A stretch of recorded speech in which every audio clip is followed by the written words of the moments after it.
We have here the 1760 edition of the 1734 map without the prints. It says there already in French. The original was engraved by Nicolas Bagay de la Cruz and Injo Tagalog in 1760 in Manila.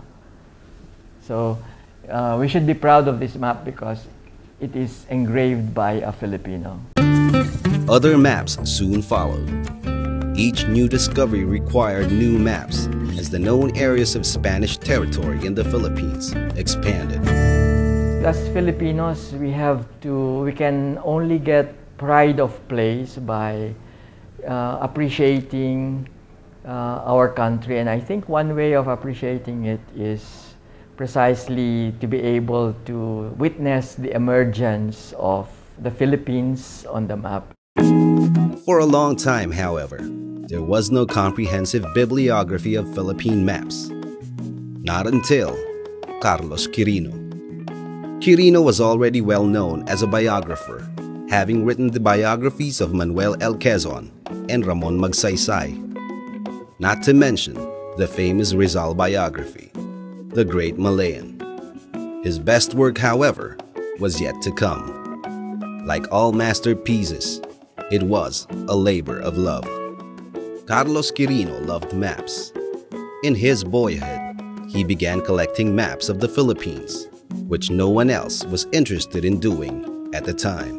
What started out as a hobby soon became an ambitious project as he strove to index all Philippine maps ever made.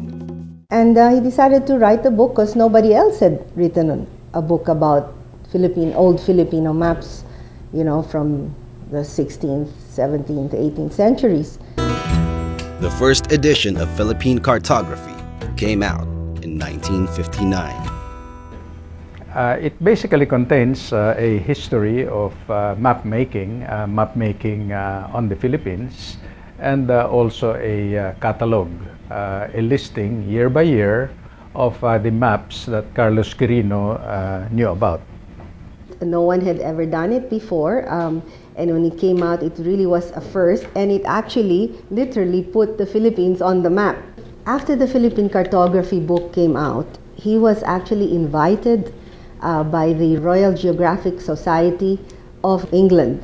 And you know, that sort of society, you don't apply to that. You are invited after having come out with some work on cartography. And so I guess that would be, you know, the first award he got.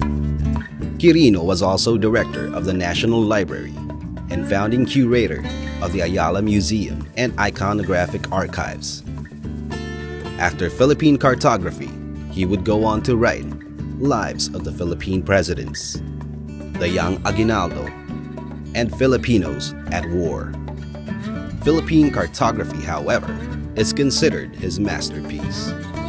It was considered a trailblazer in the field, and up to the present, it is the only definitive work on Philippine maps.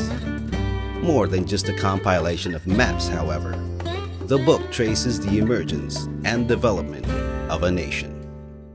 Maps, to me, are truly magnificent works of art.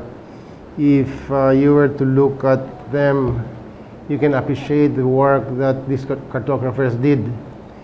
And you will also realize that in those days, these maps were drawn by hand, and they were also painted individually by hand as well. So you can imagine the work that had to be done by these cartographers just to finish one map. Maps are not just aids for navigation. They reflect the eras in which they are created, as well as the beliefs of the cartographers who created them. Maps may also be symbolic acts of dominion, as they depict the extent of territorial sovereignty of governments.